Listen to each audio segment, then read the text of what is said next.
ሰላም የእግዚአብሔር ቤተሰቦች ከማኅበረ ቅዱሳን ቴሌቪዥን የዕለቱን አጫጭር መረጃዎች ይዘንላችሁ ቀርበናል። ኢሰመጎ በምስራቅ አርሲ ዞን ሃይማኖትንና ማንነትን መሰረት ያደረጉ የሰብአዊ መብት ጥሰቶች መፈጸማቸውን ገለጸ። የኢትዮጵያ ሰብአዊ መብቶች ጉባኤ ከ2014 ዓ.ም እስከ ግንቦት 2018 ዓ.ም ምርመራ አካሂዶ ባወጣው መግለጫ በዞኑ ባሉ ወረዳዎች ሃይማኖትንና ማንነትን መሰረት ያደረጉ የሰብአዊ መብት ጥሰቶች መፈጸማቸውን ገልጿል። ተቋሙ በዞኑ የሚገኙ ታጣቂ ቡድኖች በዋናነት የኦርቶዶክስ ተዋሕዶ እምነት ተከታዮች ላይ የግድያ፣ የአካል ጉዳት፣ የእገታ፣ የመፈናቀልና የንብረት ውድመት ማድረሳቸውን አረጋግጫለሁ ብሏል። በተካሄደው የመስክ ምልከታ በመርቲ ወረዳ 117፣ በሽርካ ወረዳ 116፣ በጀጁ ወረዳ 101፣ በሮቤ ወረዳ 47 ሰዎችና በሮቤ ወረዳ 17 ሰዎች፣ በጉና ወረዳ 26 ሰዎች፣ ይህም በአንድ ጉድጓድ የተቀበሩ 5 ሰዎችን ጨምሮ በሁንቆሎ ዋቤ ወረዳ 20 ሰዎች፣ በአሰኮ ወረዳ 5 ንጹሃን ዜጎችና 4 የመንግስት ሚኒሻዎችና በአርሲ ሲሬ ወረዳ 3 ሰዎች በድምሩ ከ450 በላይ ተገድለዋል። በተጨማሪም በህጻናትና አረጋውያን ላይ የከፋ የአካል ጉዳት መድረሱን የጠቆመው ሪፖርቱ በጉና ወረዳ በተፈጸመ ጥቃት የ7 ወር ህጻን ህይወቱ ያለፈ፣ የ4ና የ8 ዓመት ህጻናት በጥይት መመታታቸውና የአንዱ ህጻን እግር ሊቆረጥ መቻሉ በአብነት ተጠቅሷል።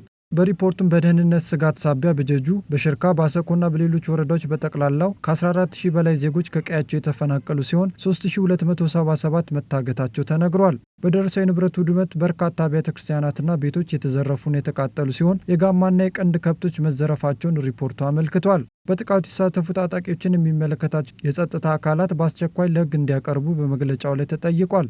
በጥቃቱ የተሳተፉ ታጣቂዎችን የሚመለከታቸው የጸጥታ አካላት በአስቸኳይ ለህግ እንዲያቀርቡ በመግለጫው ላይ ጠይቋል። በተጨማሪም በተፈጸሙ ጥቃቶች የተፈናቀሉ ዜጎች ወደ ቀደመ ቀያቸው የሚመለሱበትን መንገድ ማመቻቸት እንደሚገባም ገልጿል። ብፁዕ አቡነ ሳዊሮስ ለማስተማርና ለመምከር መጀመሪያ እግዚአብሔርን ማወቅ እንደሚያስፈልግ አሳሰቡ። ብፁዕነታቸው የጠቅላይ ቤተ ክህነት ዋና ስራ አስኪያጅ ይህንን የገለጹት በሰንበት ትምህርት ቤቶች ማደራጃ መምሪያ የአገር አቀፍ ሰንበት ትምህርት ቤቶች አንድነት መምሪያ ሲሰጥ የቆየው የአሰልጣኙ ስልጠና መጠናቀቁን ተከትሎ ነው። በስልጠናውም ከልዩ ልዩ 37 አህጉረ ስብከቶች የተውጣጡና ቁጥራቸውም 300 የሆኑ የሰንበት ትምህርት ቤቶች መምህራን መመረቃቸው ተነግሯል። ብፁዕ አቡነ ሳዊሮስ በመልእክታቸው ለማስተማርና ለመምከር መጀመሪያ እግዚአብሔርን ማወቅ ያስፈልጋል ያሉ ሲሆን የቀሰማችሁትን እውቀት ለምዕመናን ተደራሽ አድርጉ ብለዋል። በመርሃ ግብሩም ብፁዕ አቡነ ሳዊሮስን ጨምሮ ብፁዕ አቡነ ዲዮስቆሮስ የቅዱስ ሲኖዶስ ዋና ጸሐፊ፣ ብፁዕ አቡነ ቀሌሜንጦስ የሰሜን ሸዋ ሀገረ ስብከት ሊቀ ጳጳስና የማደራጃው መምሪያ የበላይ ኃላፊና ሌሎች ብፁዓን አበው ሊቃነ ጳጳሳት ተገኝተዋል። አራተኛው ዙር የአሰልጣኙ ስልጠናው ከሐምሌ 6 ቀን እስከ 21 2018 ዓ.ም በቅድስት ሥላሴ ዩኒቨርሲቲ ሲሰጥ ቆይቷል። ዝርዝር መረጃውን በነገው የምሽት የአብይ ዜና የምንመለስበት ይሆናል። የቅድስት ቤተ ክርስቲያንን ዶግማ የተረዱ ሊቃውንትን ለማፍራት በአብነት ትምህርት ቤቶች ላይ መስራት እንደሚገባ ተገለጸ። የሰሜን ወሎ፣ የደቡብ ወሎና የኬሚሴ ሀገረ ስብከት ሊቀ ጳጳስ ብፁዕ አቡነ ኤርሚያስ በተገኙበት የኬሚሴ ሀገረ ስብከት 13ኛ አጠቃላይ ሰበካ መንፈሳዊ ጉባኤ ተካሂዷል። በጉባኤውም በተጠናቀቀው ዓመት በሀገረ ስብከቱ እስከ አጥቢያ ቤተ ክርስቲያናት ድረስ የተከናወኑ ተግባራት ሪፖርት ቀርበዋል። ብፁዕነታቸው ቤተ ክርስቲያንን እየገጠማት ካለው ችግር ለማላቀቅ፣ ልማትን ለማስፋፋትና የመልካም አስተዳደርን የተሟላ ለማድረግ ችግሮችን መፍታት ያስፈልጋል ሲሉ ተናግረዋል። ጨምረው እንዳሉት የስብከተ ወንጌል አገልግሎትን ውጤታማ ለማድረግ በትርጓሜ መጻሕፍትና በነገረ መለኮት መምህራንን ማስተማር እንደሚገባም አንስተዋል። ብፁዕ አቡነ ኤርሚያስ የቤተ ክርስቲያንን ዶግማ፣ ስርዓት፣ ትውፊትና ታሪክ የተረዱ ሊቃውንትን ለማፍራት በአብነት ትምህርት ቤቶች ላይ መስራት እንደሚጠበቅ ተናግረዋል። መረጃው የሰሜን ወሎ ሀገረ ስብከት ሚዲያ ነው። በማኅበረ ቅዱሳን የዲላ ማዕከል በአካባቢው ቋንቋ በነገር ሃይማኖት ያስተማራቸውን 44 አዳዲስ አማንያንን አስጠመቀ።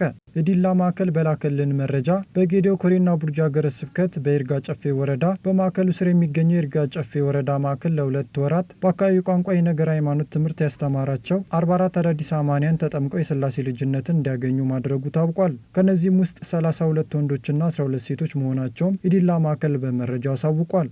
የመሰረተ እምነትና ስርዓተ ቤተ ክርስቲያን ትምህርት ተከታትለው ለተጠመቁት ምዕመናን አስፈላጊ መንፈሳዊ ክትትልና ድጋፍ ይቀጥላል ተብሏል። በማኅበረ ቅዱሳን የሚዛን ተፈሪ ማዕከል በዘንድሮ ዓመት ከ2000 በላይ አዳዲስ አማንያንን ማስጠመቅ መቻሉን ገለጸ። የሚዛን ተፈሪ ማዕከል 26ኛ ዓመት ጠቅላላ ጉባኤውን የተለያዩ ባለድርሻ አካላት በተገኙበት ማካሄዱን ቃለ ተዋሕዶ የቤንች ሸኮና ምዕራብ ኦሞ ሀገረ ስብከት ሚዲያ ዘግቧል። በጉባኤው የማዕከሉ ያለፉት 26 ዓመታት የአገልግሎት ጉዞና በ2018 ዓ.ም የተከናወኑ መንፈሳዊ፣ ማህበራዊና የልማት ተግባራት ሪፖርት ቀርቧል። በሪፖርቱ ላይ በዚህ ዓመት 1974 አዳዲስ አማንያን እና 91 የጠፉ ምዕመናን ማስጠመቅ መቻሉ ተነስቷል። በተጨማሪም የቋንቋ መምህራንና ሰልጥነው በማሰማራትና ቤተ ክርስቲያን በሌለባቸው አካባቢዎች የስብከት ኬላዎችን በማቋቋም የስብከተ ወንጌል አገልግሎት እንዲስፋፋ ከፍተኛ ጥረት እየተደረገ መሆኑም ተነግሯል። ሰላም፣ እግዚአብሔር ከሁላችን ጋር ይሁን። የዕለቱ አጫጭር መረጃዎች የእስካሁኖቹ ነበሩ።